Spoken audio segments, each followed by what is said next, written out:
I think wokeness has robbed many a people of compassion and replaced it with moral superiority. Compassion and empathy is paramount to any social movement and to any form of progress. Once you have compassion and empathy, you can often see that you have a lot more in common with people than you do apart. And it's the system under which we live in that forcefully tries to group us on our differences. What is radical is kindness. What is radical is understanding. That's the one thing they don't want us to do, is to understand each other. Arguing with each other isn't actually radical at all. It's very conformist, actually.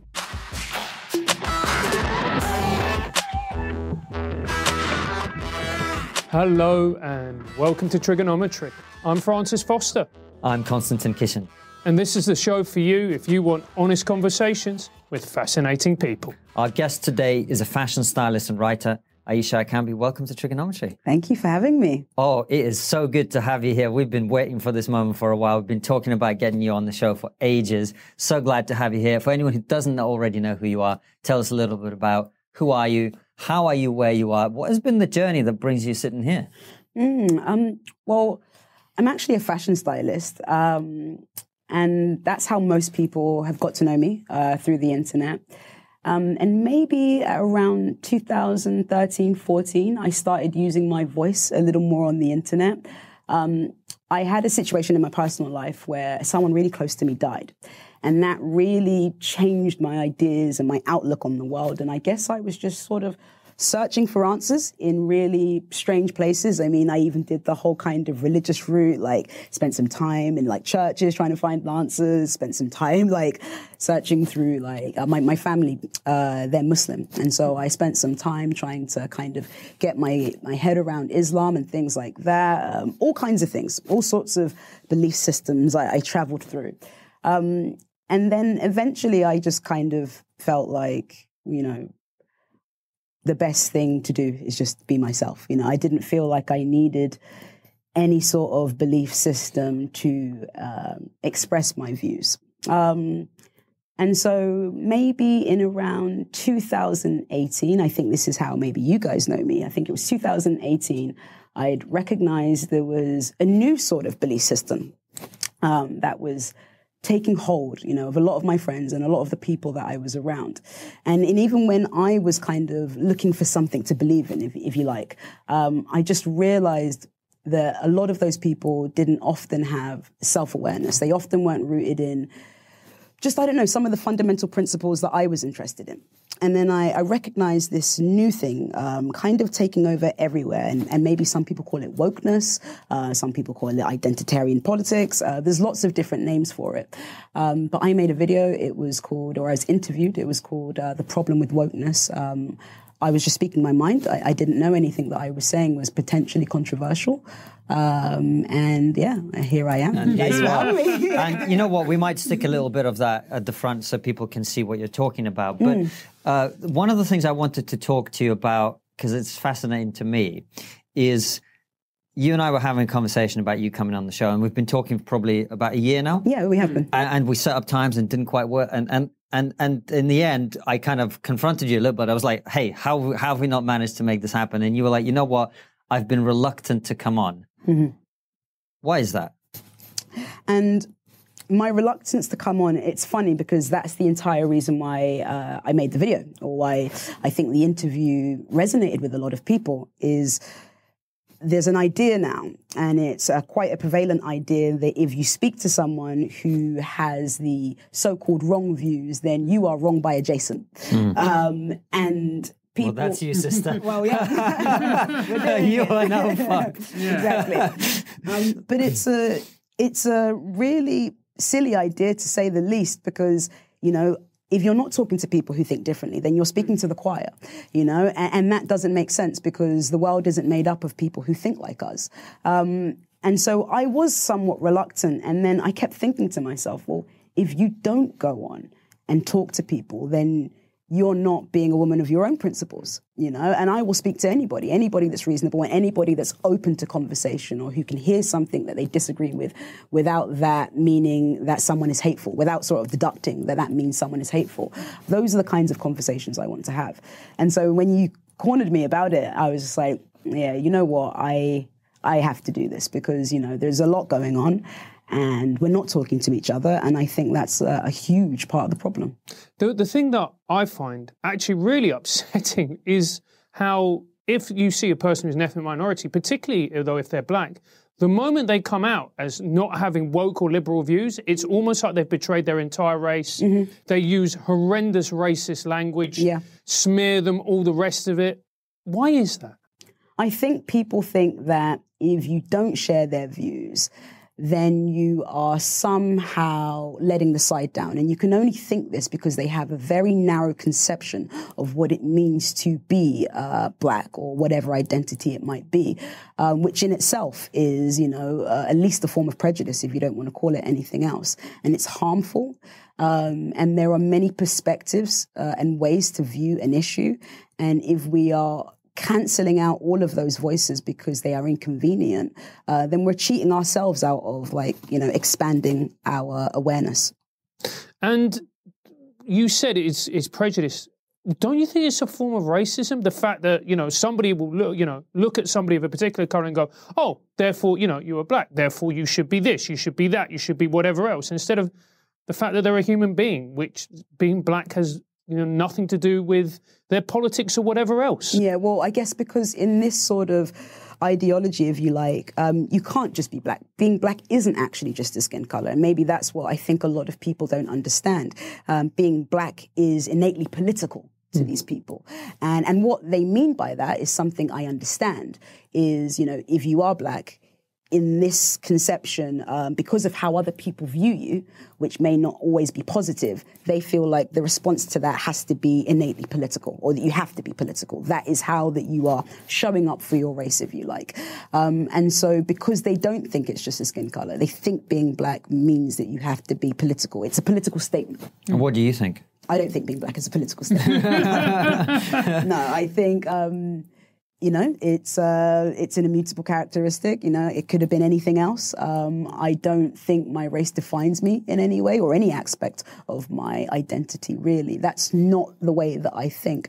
Of course, being black means that, I guess I might have a bit more of a vested interest in some of the issues around race and racism.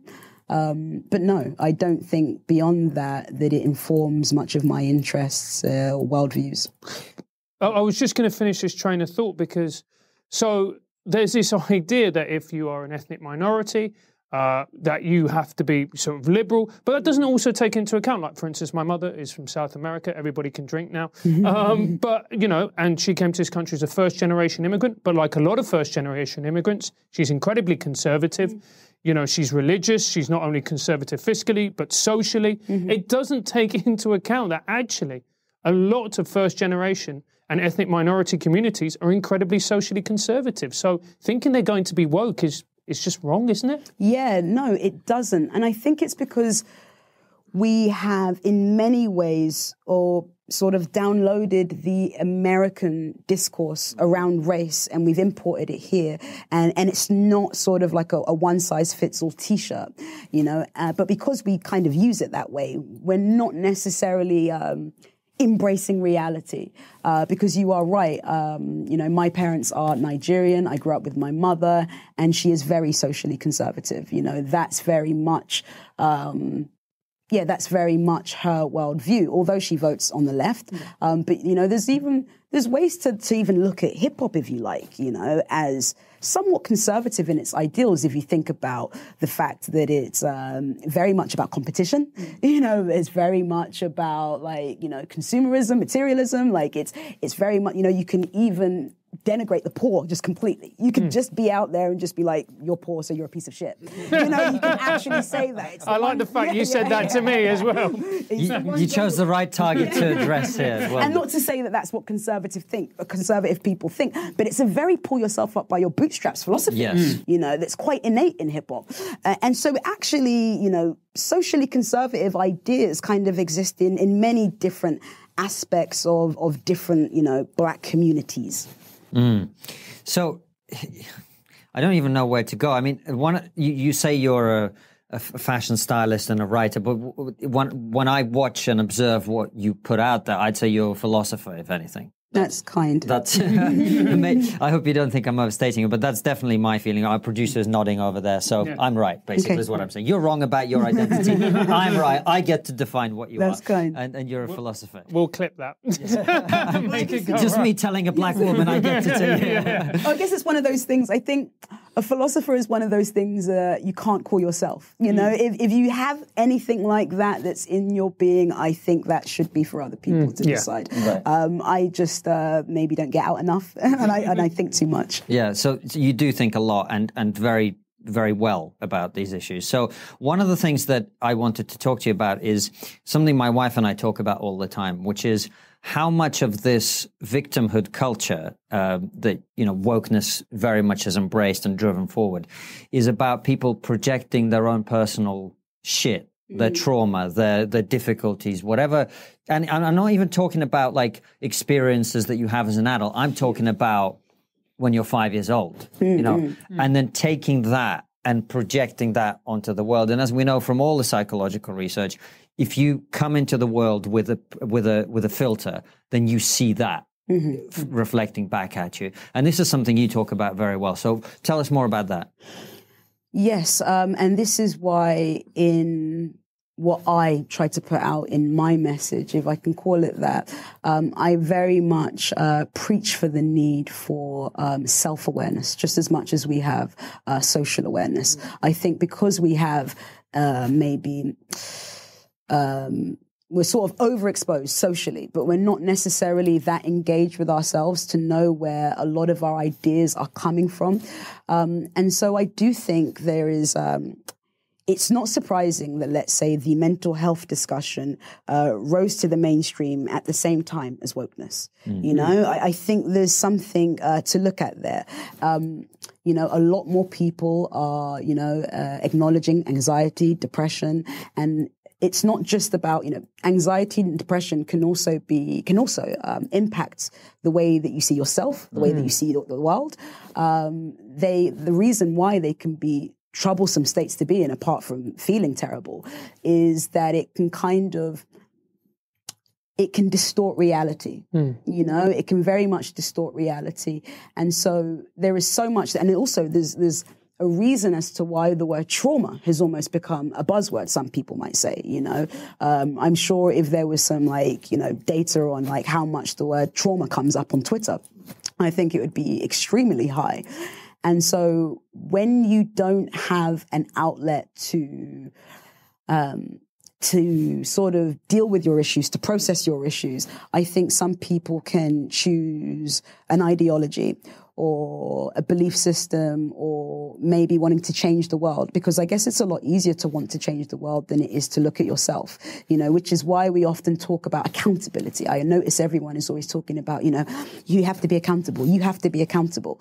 But no one ever talks about responsibility. You know, responsibility is a bit of a dirty word, it seems to a lot of people. And again, because it's easier to demand accountability from other people than it is to take responsibility for the things that you've been through. And, you know, the problem with victimhood, and, you know, there's a very big difference between victimized and victimhood. You know, victimized is something we could have all felt at different points, but victimhood is a state.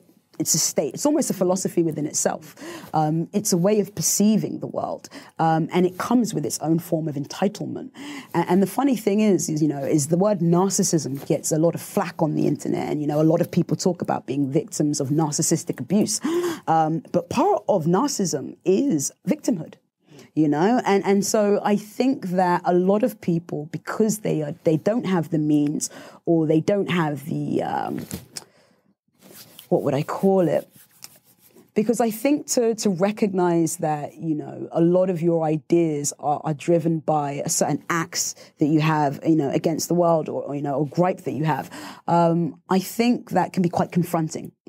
And we live in a culture where everybody wants to feel emotionally safe constantly all the time. And so these two things, they don't marry well, you know, like being honest with yourself and wanting to feel safe. Oh, they don't marry very well at all, do they? Yeah. No. You know, so these don't really work. And so that's why I think we're in a state where people can't truly be that honest about where a lot of their ideas are coming from. And I know this a little bit because I guess I was in it. You know, there was a point where I had swallowed a lot of these ideas, which is maybe why I'm quite passionate about speaking about them, because I know how blinding they can be, you know, and we sort of glamorize anger and rage. And the thing about anger and rage is it's blinding. You know, like a lot of people will justify the wrong things that they do because they were angry. I was angry. I didn't mean to punch you. You know, like, and so it's blinding. And so I think anger can be maybe an interesting place or a productive place maybe to occasionally visit, because it can make us productive and it can make us, it can spark ideas and creativity, but it can't be a final resting place.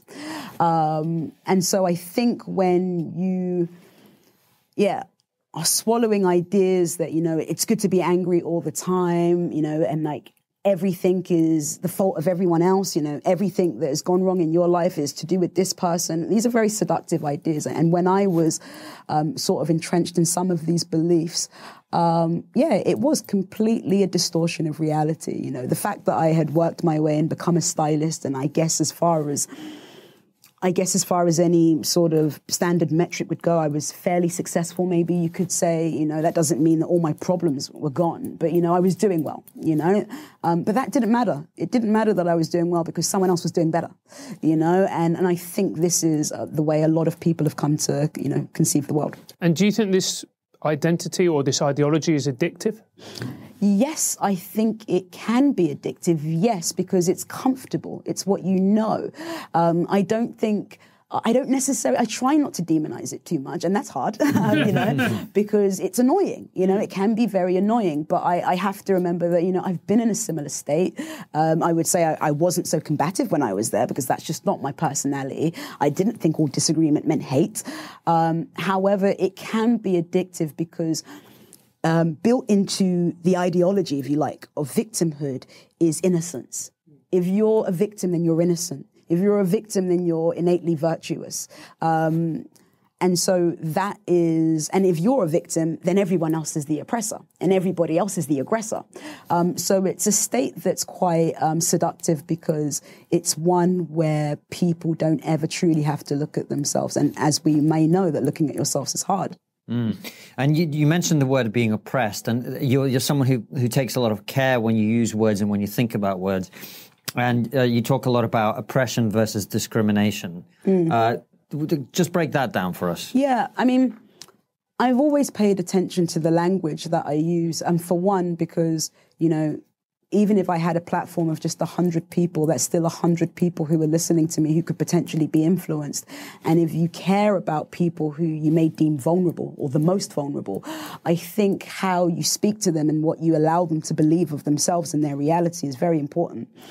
And so for me, I've always wondered, you know, like, is what I have faced, you know, oppression or is it discrimination? Because the two don't seem to be the same to me. Discrimination seems to be something that anybody could face for any reason, you know. You probably have. Yeah, and yeah, definitely. You know, if you're someone who's overweight, if you've got ginger hair, like when I was in school, like those guys just got ripped on all the time. Like, yeah, that's fair enough. Yeah, you know, but anything, if you've got acne, you know, if you're considered to be unattractive, all of these kind of things can allow you to be discriminated against. Your voice, how you speak, your accent, all these sorts of things. And so, and I have, you know, I've definitely had people, especially when I was in school. I grew up in Southampton. My school was predominantly white. There weren't many black people there. And so there were people who, let's say, made fun of my hair. I'm like, oh, you've got troll's hair. And there were people who, you know, made fun of like my features and stuff like that because they were different. And at the time, of course, it was hurtful, but it wasn't, if I'm honest, truly different to anything that the ginger kid, you know, wasn't going through. And I would call that discrimination. I wouldn't call that oppression. I think if you can go online and you can call out your government and you can say anything about white men and you can say anything about any people with very little repercussion, I think that might be the evidence that, you know, you might not be oppressed. Well, you make that point, and look, it's a very, I mean, it's a very contentious issue to get into, but we're going to have to get into it, which is, you know, you mentioned you can say whatever you want about white men. And let's be honest, you can say things about certain groups of people that you can't say that about others. Is that sustainable? No, I don't think it makes sense to talk about people in a way that you wouldn't accept yourself. Because human psychology means for every action, there is a reaction and there's a consequence. So if people feel like one group is allowed to get away with a certain type of behavior that another one isn't, that's not going to work well. You know, it's not at all, because not everybody is not everybody is versed in racial history or racial politics. Not everybody cares. We can't make everybody care. So no matter what your justification is for why you believe it's okay to completely denigrate an entire demographic, there will be a consequence to that. So if you want to do it, go for it. But what I would ask is, it's not constructive. And if you want to be constructive and helpful for the people that you wish to help, this might be a way that you are, completely sort of being self-defeating there. Oh, wow. So you're saying hashtag kill all white men isn't constructive? It might not be the best PR campaign. It might not.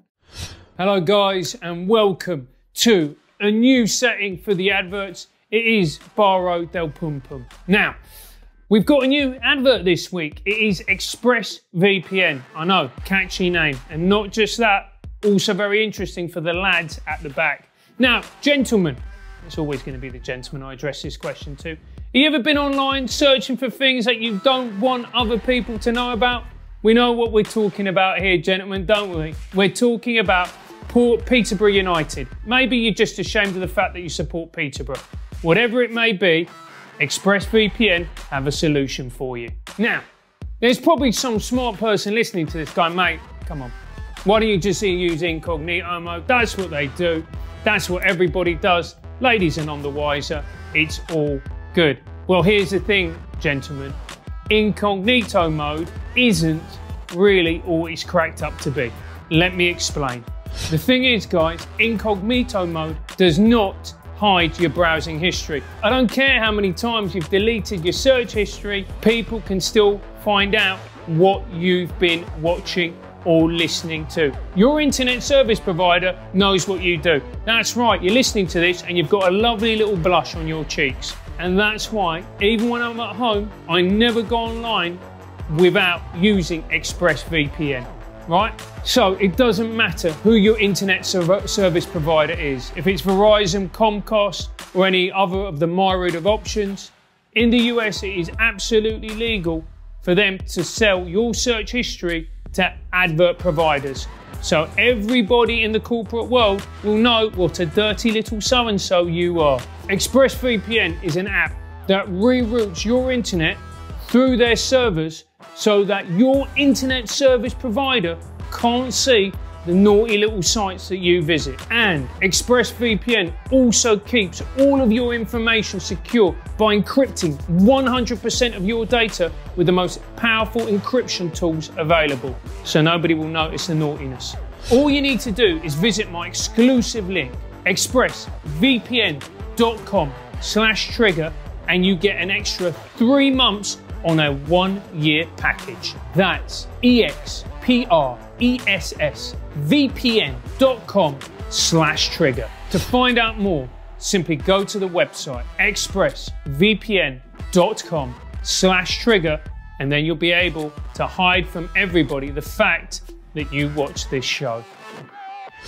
The thing that I worry about when they do things like that, or someone tweets, oh, it's just another old white man, is essentially you're dividing the races. You're creating a divide between the races. So there are going to be people who look at that and go, well, you know what? I'm not going to listen to what you say anymore because I'm white, therefore I'm wrong.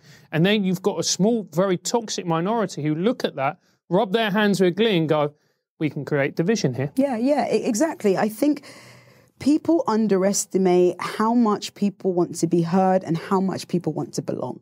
It's part of the reason why we have this ideology that is so sort of, dominant in the mainstream right now, because to not be a part of that is to isolate yourself and potentially leave yourself open to accusations of fascism, racism, all of the phobias.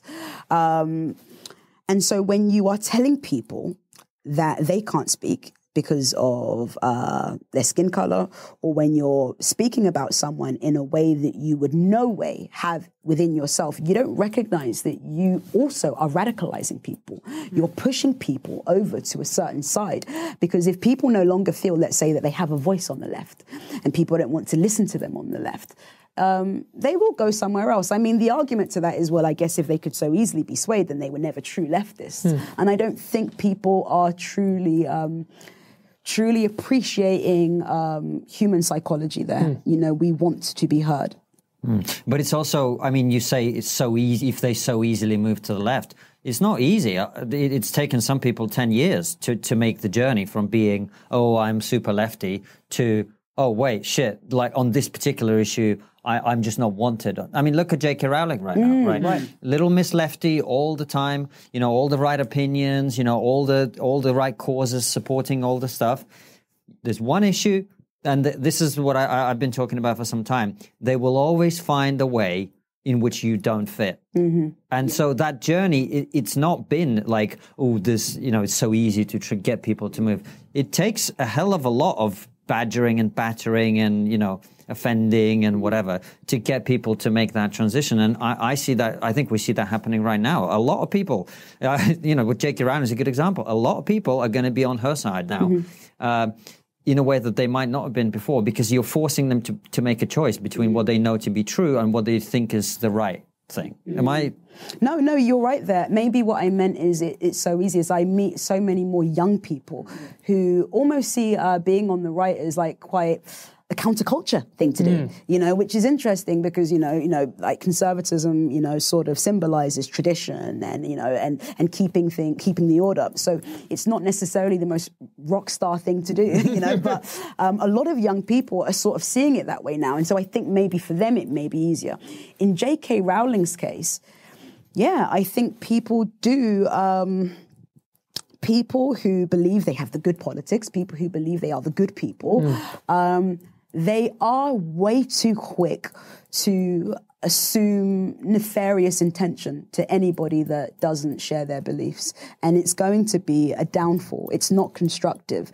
And it's manipulative, I think. I think it's very manipulative to call all disagreement hate. You know, there used to be a time where we would acknowledge and accept that, let's say, if you were religious, you probably didn't really believe in homosexuality. You know, you didn't believe that those people had a right to marry. You disagreed with them, but you didn't necessarily think they hated you. You just thought, well, this is their religion, this is their belief, you know, but we can't seem to do that anymore. You know, the gender issue and the transgender discourse mainstream at the moment is complicated, if some might say, and some might say it's quite simple, you know. But however, the idea that sex and gender are separate is something I think majority people probably still believe in, you know, because if you don't spend your time on Twitter and if you haven't got like, you know, a gender studies degree, and if you know, aren't sort of reading a lot of the contemporary gender texts, then you probably will think this. And so to assume that anybody who wants to fight for that category is hateful, well, then, you know, you're going to be thinking about, that's a lot of black people. You know, like that's a lot of Muslim people. You know, that's a lot of people that we also, on one breath, say that we want to help and that we should protect. You know, and so I think, especially on that issue, as it is very contentious, people have to start listening to each other. And I think as long as you are accusing each other and calling people names and trying to smear reputations, it's not conducive to the movement. It's not conducive to the trans children that you believe are vulnerable. I don't think it's just not productive. You know, that's what I deal with. I don't necessarily often care necessarily too much about like whether it's right or wrong, because that can be subjective to lots of different people, but what's constructive. And I don't think, as we can quite clearly see, everything that's been happening in that area has been very constructive. But there's also these people, and I've seen them myself, and they're people in my industry who have, for want of a better term, jumped on this debate, made it more toxic in order just to push their own brand, what they do, increase their followers and so on and so forth. Yeah. And How big an effect do you think that has? Do you think it's just one voice, or do you think that has a real sizable impact? What's that? So, like, people jumping on the bandwagon of a movement. Yeah, and then going, you know, silence is violence, you know, as people going, you know, like, all white people, if you don't, you know, support every aspect of Black Lives Matter, you are part of the problem. Yeah, again, this is not grounded in reality to me. You know, there are a myriad of issues that we are silent on. So if we're going to say silence is violence, then let's just also keep that message and narrative consistent and acknowledge that we're all violent then. You know, because there are lots of things that we are silent on that affect a lot of people, even black and brown people. There was a brilliant tweet the other day. Some people came up with the idea that silence is consent, and they made T-shirts. Okay. Silence is consent, and someone just retweeted it and went, "You might want to rethink this." Right? Yeah. Wow. Yeah. Okay. Yeah. They didn't think that one through. So yes, I think. Okay. So the thing that's quite different now is that what we post on social media can have a real life impact in our real lives, you know, offline. And so more than ever, I think people are incentivized to want to appear to be good people. I mean, I guess, broadly speaking, we all want to be good people. However, being an honest person is something that some people value or prioritize on the same level, you know? And I think people who want to be good people and honest people, they're always going to have some tension there, you know? Because if you're honest with yourself, you can't always be good for everyone else. And so people jumping on the bandwagon of movements, ideas, theories that they don't understand, don't know what they're rooted in. This is quite destructive because, for want of a better word, you don't know what you're talking about. Literally, you don't actually know what you're talking about. You don't know where these ideas come from. You don't know what the impact of these ideas are on people because you're not necessarily from that community. You're not someone who's ever had these issues. Let's say with a lot of the trans discussion, a lot of the people that we would say are hateful, and I don't necessarily think that. I think hate is a word that we dish out too easily. And again, I think we do it quite manipulatively because once you brand someone as hateful, then you don't have to listen to them anymore. You know, and you and you spread that idea. But a lot of the people who, let's say, have questions, if you like, about the mainstream, let's say, transgender discussion. And I say mainstream, and I really want to single that out because that's not how every trans person feels. That's not the way that every trans person is viewing that discussion. But a lot of those women that we're calling hateful themselves had experienced gender dysphoria. You know, and it's from that space that they're speaking from. You know, like someone like me who has definitely at some points swallowed a little bit of woke ideology, or at least this ideology that very much sees the world in this black and white sense. The reason why I am critical of it, you know, and ask us to reconsider those ideas is because I've had them. And I've noticed how destructive they were to me, how exhausting they were, how much I just had an inability to truly look at myself in those moments. And the only person who doesn't benefit from that is me. And so I think that, yeah, I know that was a very long... But what you're basically saying, if I'm hearing it correctly, is being woke is bad for your own mental health and well-being. I think it is bad for your own mental health and well-being because we have to be able to embrace the grey, because a lot of life exists in the grey. You know, if we want to say that everybody who doesn't agree with us is hateful, then we have to get rid of many of our own family members, you know, many of the children that we're going to bring into the world. It's just not practical or realistic. See, Ayisha, I can tell you've fully integrated into Britain because your slogan is "Embrace the Grey." Yeah, really. Yeah, exactly that. Exactly that. Yeah. But look, you mentioned. I mean, you keep making this point over and over about constructive and unconstructive, helpful and unhelpful. So, with that filter on, what do you make of the current protests that we're seeing and the Black Lives Matter organization as it's impacting the world right now?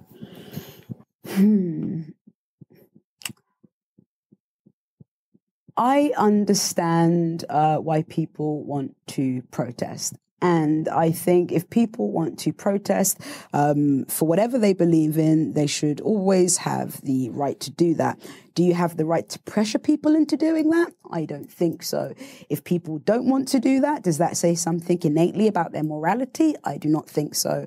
It's very likely that a lot of us don't necessarily know in Britain, let's say, the plight of a typical Pakistani woman in her village, and us not knowing her plight. Does that reflect, our morality? I don't think so. Or the fact that we're not speaking for her issues? I don't think so. People can protest when it comes to the rioting aspect, which some people justify. Again, I come back to, constructive. Right now, we are still in the middle of a pandemic, and if we're saying that, black and brown people are more susceptible to dying as a result of this, and people are mass gathering when before we were saying that, we're not ready to go back to work, and we were saying all of these things, it just seems to, again, it's not consistent.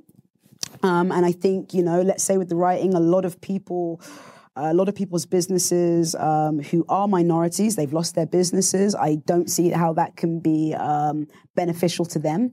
I think if we acknowledge that there is a problem with the American police in terms of brutality, and which actually does affect people of all races, and if there's a disproportionate, let's say, level of violence against black men, having young black men come face to face with the police, because of the riots, knowing that they use brute force. Again, I don't know if that is constructive.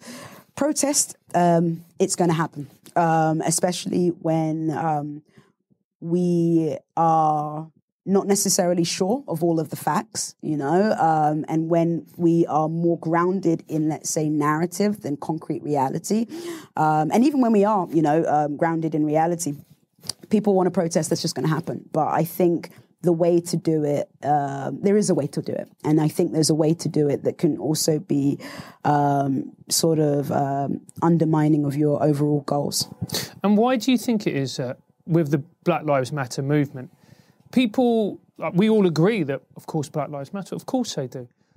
But the Black Lives Matter movement and the organisation is very, very political.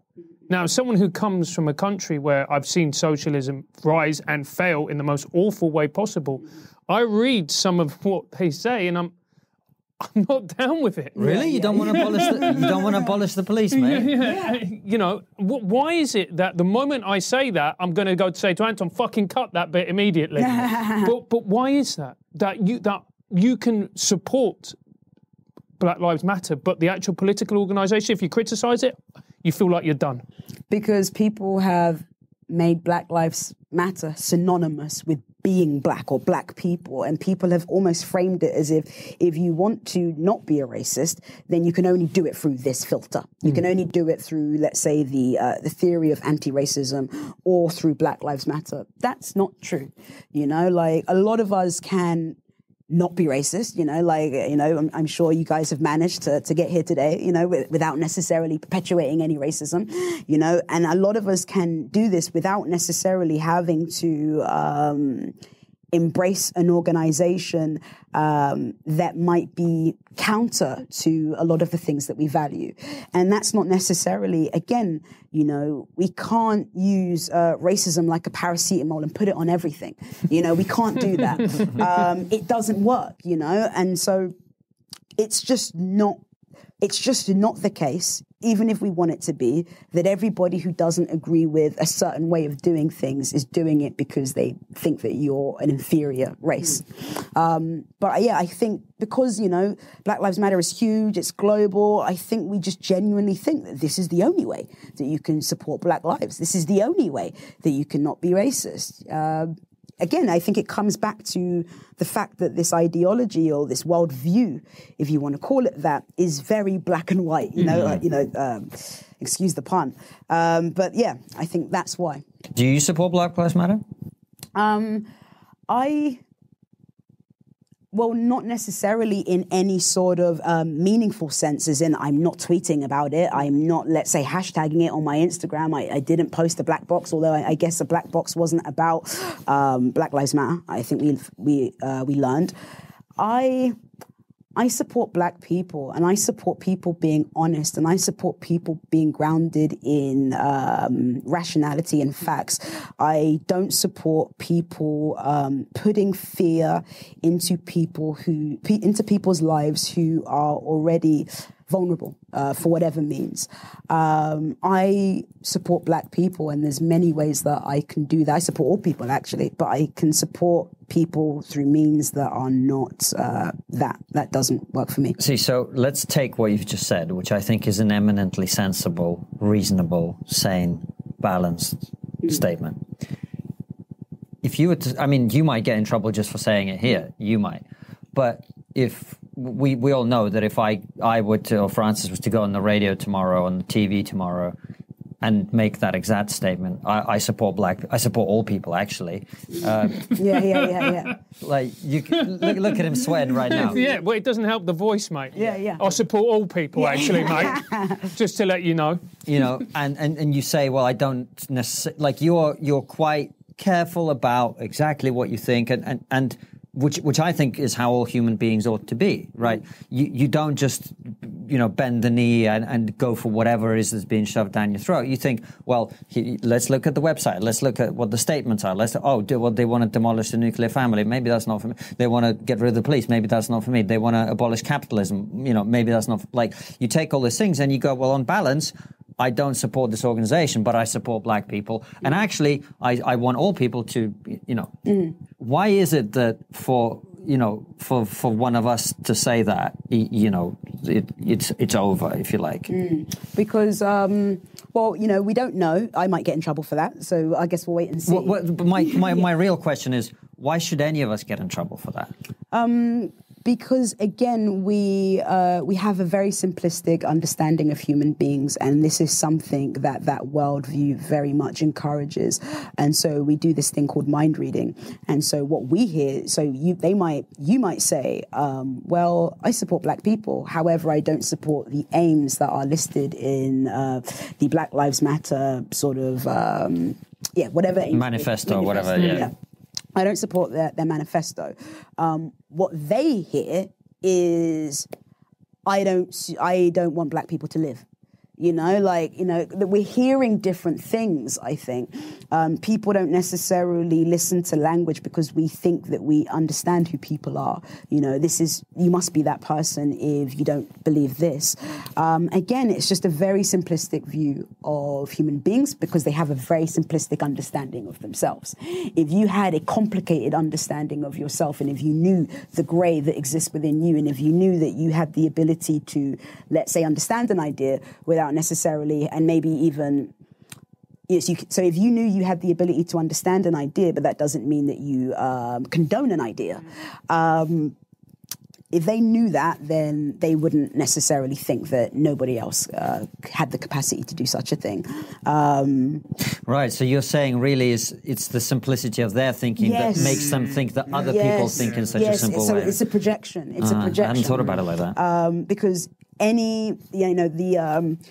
the inability to accept complication, I think, is the inability to accept it within yourself. Yeah. Or complexity, rather. I mean, and the thing that I find troubling about all of these movements is the performative morality aspect of them. Like, just going on my Instagram, the number of white middle-class people who I can't watch it. I can't bear it. I can't. But who buy like 10 books on race. This is everything that I'm learning today on race. And you're like, who is this for? Who is this for, these 6 Instagram stories? Yeah, and it's painful. It's painful to watch. And honestly, ever since this has started, I go on social media, I reply to people, I post if I need to, I don't scroll, I don't look, I can't bear to. And the thing is, I don't hold, it's not that I'm necessarily, I'm frustrated with people. I'm not angry at people necessarily because they're doing what they're told. Because if you don't do this, then you are a racist. If you don't do this, then you want me to die. Come on, mate, get on your knees. This is all directed at me. Get on your knees, mate. Come on. This is what the viewers of TRIGGERnometry want to see. And so because people have bought into that idea, this is what they think they need to do. And I can't bear it because any sort of person of my orientation just finds it completely condescending.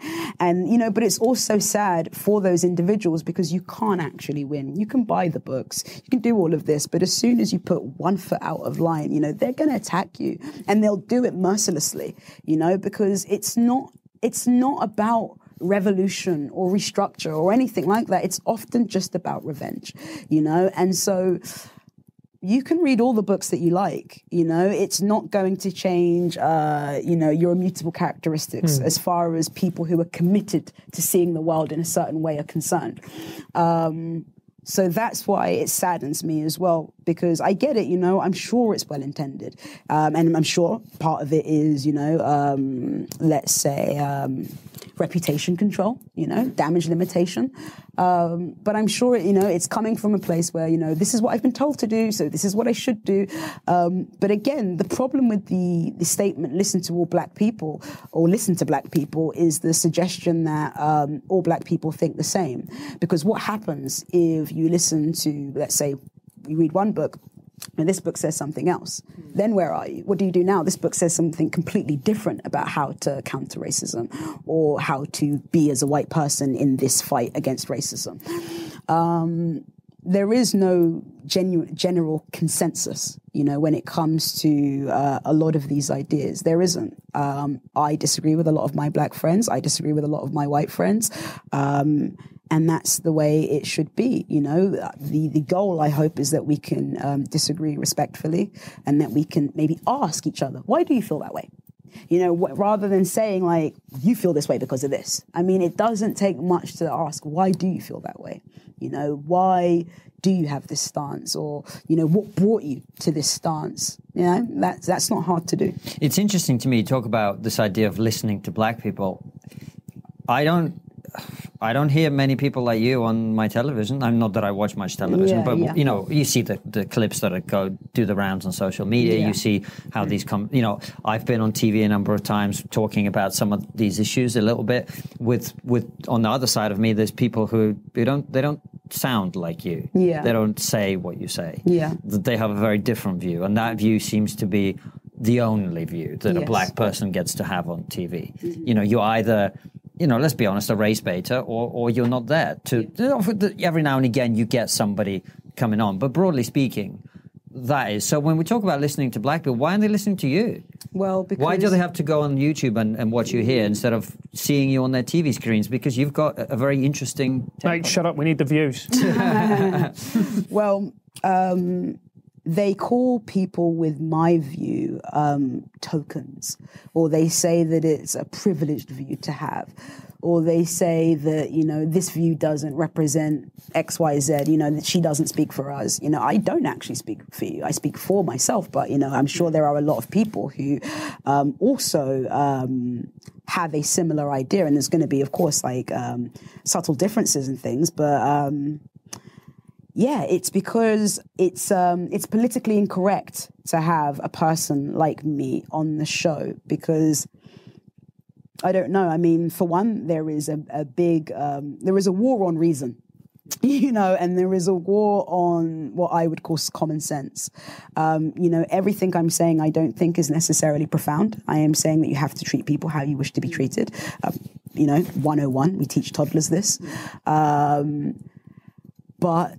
you know, I guess this view doesn't shake as many people up, you know, and I guess whether it's about ratings or whether it's about pushing a certain narrative, for whatever reason, they want to make people believe that people like me don't exist. And if we do exist, that we, you know, we must be Tories or we must be privileged, both of which I am not, or at least I did not grow up, you know, with a silver spoon. She's coming over to the right. No. I mean, I didn't grow up with a silver spoon is what I mean. I'm just messing with you. Yeah. And so... yeah, I mean, considering, you know, a lot of people would like to say, you know, black people aren't a monolith, you know, like this is a slogan, one of the slogans that I hear often. But as soon as you act like you're not a monolith, then, you know, they quite quickly remind you why you should be. So it's a very confused way of seeing the world. I think if a lot of mainstream news channels have people on who are saying the opposite to what I'm saying, then it looks like they are doing the work, as they're told to do. Someone like me, I think they don't think is representative. It's interesting that you say that. One of the phrases that I keep hearing, and I don't know why it makes me feel uneasy, is the words "be an ally." Yeah. As if we're in this perpetual war. Yeah. And okay, maybe that's my white privilege, that I have never seen this war happen. Where does that come from? Because I guess a lot of people do feel like, existing is a battlefield. You very much hear sometimes people say, I've had white people say to me, Ayisha, as a black woman, I'm sure, you just waking up is like, a revolutionary act. What? Sorry? Really? I woke up with, with ease, my alarm clock, just like anybody else. I wouldn't have called it revolutionary. However, there is this idea, and he says it to me trying to be complimentary. And bless him, I think he's sweet. He's just talking to the wrong person. I don't see it as complimentary, but I understand, his intention. And so when people are convinced that they are living on a battlefield for whatever reason, because we can all whip ourselves up into any false state of reality that we like. Well, then, I guess, the idea of having allies rather than friends, is more appealing. I don't need an ally, personally. I don't want an ally. I'd like to talk to people. I like connections with people, acquaintances, associates, friends. I don't know what an ally is. An ally to me seems to be someone who has to pander to everything I say because I'm black. That seems condescending. I don't want that. And also my view doesn't represent what every black person thinks. I don't want that. If you're a friend or if you're an associate or someone that I can share a connection with, surely that's enough. I don't need you to fight my battles. There's nothing you can do that's going to liberate me. Talk to your nan if you want, or don't. I really don't care. I don't. It's almost. It's people have a democratic right to dislike me. If you want. Even for my race, if you want, you don't have a right to obstruct me. And that's what I care about. But most people think that their cultures are superior. Most people feel, more important than the next person. I guess there's a part of living where we may have to, which is why maybe we won't go into the fire, like to save someone so we can save ourselves. I don't know. I've never felt the need for an ally. Every time that someone has tried to be an ally to me, I've just felt incredibly patronized. And it's okay because I get it. I get that you're coming from a place where, for one, you've been told to come from, and also that you want to help. But to want to help is to assume that being black is a disadvantage to me, or is to assume that being black worse is a disability to me. And I find those ideas, again, troublesome to say the least. So how do we make this better? That's a shitty question. No, I mean, it's a good question because maybe I don't quite... Shut the fuck up, mate. Maybe I don't quite know how to answer it, but I'll try to answer it. I think we need courage, I think we need integrity. These are words I don't see thrown around too much. I see the word ally a lot, I see the word good person. I see the right side of history. I see those kind of things in the digital arena. But I think we need to be courageous. We need to have principles, not just beliefs, because I think there's a difference between principles and beliefs. You can believe something because it's trendy to. But if you have a principle, let's say, to...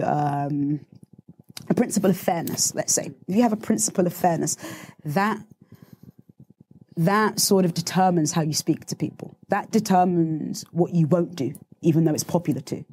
And so I think we need to develop principles, not just beliefs, because beliefs change with the wind, they're fads most of the time, ideological fads. But you don't fall into these fads when you have principles. I think we need to be able to trust ourselves to some degree. I think we all should be more curious and interested in each other. I think we shouldn't assign ill intent to everybody. I think that's quite paranoid. I think it's self-important, because I think if you're living in the real world, you understand that most people are indifferent to your existence. You know, it's not about hating you. And if most people even understood how much most of us like hate ourselves to whatever degree, you know, we don't have time, you know, to hate someone else for the most part. We might have some stereotypes, you know, there are stereotypes that we all have about each other, and we can diminish those when we speak to one another. So we have to speak to one another. You know, we can't afford to see every conversation that is, let's say, passionate or difficult as emotional labor. Life is emotional labor. You know, existing is emotional labor to some capacity. And if these things matter to you, then talk to people. That's all we have. And I think this is an awful question as well. I feel that things are getting worse. I don't, and that's really sad for me, because I grew up in South London and I saw things getting better. I saw people becoming more tolerant, becoming more open. It feels we've taken a regressive step back. Because let's just be clear, when you were growing up, people were properly racist. Yeah, they were properly racist. Like, for instance, I grew up in a part of South London. The pub down the road from me was a BNP pub, and England flag flying all the time. My family, cousins who came over from Venezuela, racially abused, called the P word, all the rest of it. And I saw London and society as a whole get better. Not get perfect, but get better. Do you think we're at real risk of going back to that place, or maybe a different place which is equally worse?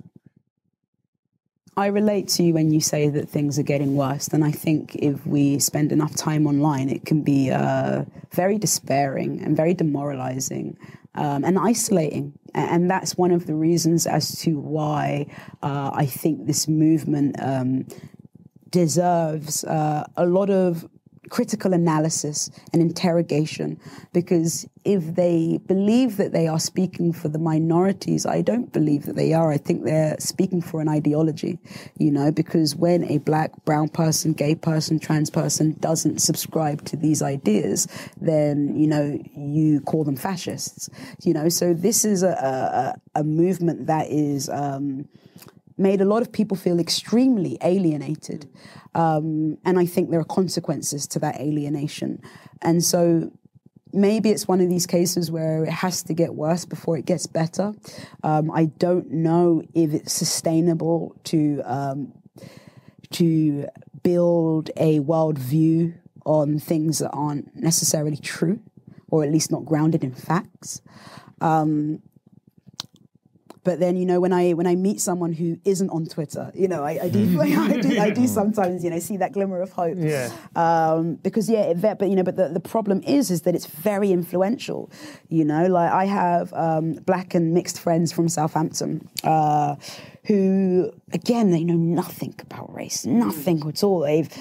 They are, let's say, you know, fairly working class. Like, they get along with everybody. They date anybody of any race, you know. And I'm seeing some of them on Instagram, you know, just when because like I said, I'm not scrolling, but you know, I'll go in to check a message, and then I'll see like someone from Southampton talking about every reason why she is oppressed now, you know, and she never felt that way before. You know, she never saw herself like that. And I don't know if her now seeing herself through such a lens, I don't know what that does for her, you know, and that's my real issue with this. You know, I think life is complicated and tough enough, and we are asking people to essentially view themselves through the lens of people that you are convinced dislike them. What about the argument, which some people might make, it applies less in your case, because if this person is black, you're black, then presumably you would be able to talk about these issues before. But like, if a white person, let's say, was to say, well, you know, I have a black friend and, you know, he didn't used to think this way and now he does, a lot of people might say, well, actually, he did think that way. He was just not prepared to talk about it, because what has happened is the Black Lives Matter movement has allowed a voice for people who've otherwise not been able to speak. Well, yes, I think anybody who is a minority within a majority, I think there are quite natural things that you could feel, you know, and this could work anywhere in the world, you know. So there are genuine feelings, I think, of maybe sometimes not feeling like you belong, and not feeling like, and maybe, you know, some feelings of inferiority that you've internalized through media portrayals and all of these kinds of things. I think those things are real. However, you know, let's say a movement like Black Lives Matter might articulate, let's say, some of these things that you felt and didn't know how to put words to, but maybe what's not necessarily there is that, like, everybody is against you, you know, and like everybody who doesn't understand your experience, it doesn't understand from a place of racism, as opposed to we are all occupying different realities, you know. So let's say if your worldview is completely comprised of everything you've experienced, why is it so hard to understand that someone else's is, you know, and I think once we kind of can understand that we are all occupying this world in very different ways, I think that can help. It doesn't have to, just because someone doesn't understand everything about you, and how could they? You know, we don't even understand everything about ourselves. You know, that doesn't mean that, like, they are gunning for your downfall. You know, and I think, again, like, teaching people these things to people that you guys deem vulnerable, I think is irresponsible. Do you think we're quite patronising the way we see ethnic minorities in this country, in the sense that, you know, that how we, you know, oh, we can't say this because, you know, you've got to protect them or whatever else, or... Do you see where I'm going with this? Yeah. And I sometimes... Do your own cancellation, mate. That's where you're fucking going, mate. Yeah. But I just sometimes see the way that people, you know, discuss these issues and, you know, oh, you can't say it like this, you've got to now say it like this. And it's like, they're an adult, they're intelligent. They can decide on their own merits whether they agree or disagree. Yeah. Why do you feel that you have to protect people? Yeah, because I guess they don't recognise the difference between compassion and pity, you know? And I think a lot of people think compassion is pity. No, they've mistaken their pity for compassion. And so when you pity someone, you kind of innately see them as, like, below you to some degree, you know, lesser intelligence and, you know, a bit childlike, you know. I think I think the trope is like the noble savage, you know, they're not able to think for themselves. We must protect them. And it's not something that I notice all English or white people doing. It's people who are tethered to the idea of what it means to be a good person or what it means to be an ally. And that's why we have to be careful. Anybody, let's say, who, you know, if you're committed to seeing your life as a battlefield, go for it. But you have to be careful that when you're asking for allyship, you're not asking people to pity you, you know, and to treat you like a child, and to tread on eggshells around you, because nobody who, if someone doesn't feel like they can be honest with you, they don't respect you very much. I know that in myself. I mean, I try to respect everyone, you know, a base sort of universal level. However, the people that I think are most intelligent are the people that I don't tread on eggshells around, you know, and, you know, more and more I can see people are inviting in a worldview where they're asking for that. You know, and it's not the same as being thoughtful. It's not empathy. You know, empathy isn't pandering to your worldview. You know, empathy is being able to understand where you might be coming from. So, yeah, I do find it incredibly patronizing, but then many people don't. But what I would say to a lot of people is read the room, you know, like in the sense of, I think if you speak to someone, you can see who needs this sort of protection and who doesn't. You know, but again, because people are different, it's not a one-size-fits-all. So what one black person may enjoy and feel is like, you know, allyship or solidarity, another person just sees as entirely condescending.